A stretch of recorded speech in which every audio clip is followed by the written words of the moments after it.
Taarifa zilizovuja za jumbe za faragha za viongozi wa vijana wa chama cha Republican, yaani Young Republicans, zimezua sintofahamu kubwa nchini Marekani, zikifichua matamshi ya ubaguzi wa rangi, chuki dhidi ya Wayahudi na matamshi ya vurugu.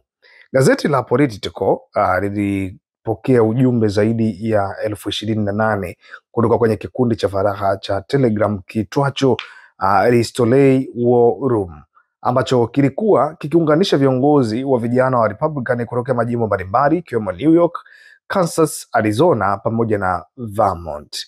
Jumbe hizo zilizovuja zilionyesha matumizi ya lugha chafu na yenye chuki kwa muda wa miezi 7, ikiwemo matamshi ya antisemitic, chuki dhidi ya Wayahudi, kujumuisha mzaha kuhusu Adolf Hitler na vyumba vya gesi, yani gas chambers, vya mauaji ya Holocaust, na kueleza watu waliowapinga kisiasa kwamba wangepelekwa kwenye vyumba hivyo.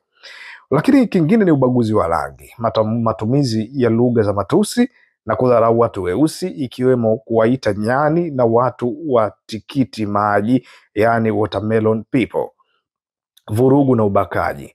Mmoja wa washiriki anadaiwa kurejea tendo la ubakaji kama epic, jambo la kuvutia au kubwa zaidi, na kujadili kushambulia wapinzani wao kisiasa. Kashfa hii inazidi kugubika siasa za Marekani baada ya kufichuka kuwa angalau mtu mmoja aliyekuwa kwenye kikundi hicho cha Telegram alikuwa alifanya kazi katika utawala wa zamani wa Rais Donald Trump. Hili linaongeza shinikizo kwa viongozi waandamizi wa chama cha Republican, yaani GOP, kulaani matamshi hayo. Jibu la vyama vya Republican vya majimbo mbalimbali ikiwemo Kansas na Arizona vilikimbilia kujitenga na ujumbe hizo na kutoa wito wa haraka kwa washiriki waliohusika kujiuzuru kutoka nyadhifa zote za uongozi. Kupoteza ajira: baadhi ya washiriki wamepoteza ajira zao mara tu baada ya taarifa hizi kuchapishwa, ikiwemo msaidizi wa mawasiliano wa mwanasheria mkuu wa Kansas.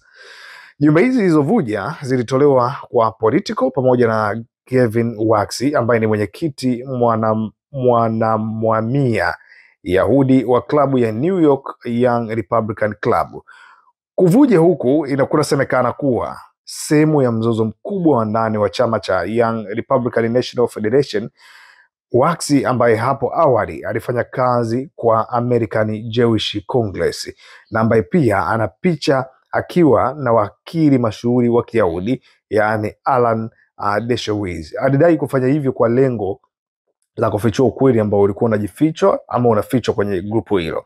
Wakati Waxy amesifiwa na wengi kwa kufichua matamshi hayo ya chuki, baadhi ya washiriki waliomo ndani ya chati hiyo wamesema jumbe hizo zimeibiwa na zimeundwa kwa ajili ya mauaji ya tabia yanayolenga vita vya ndani ya chama.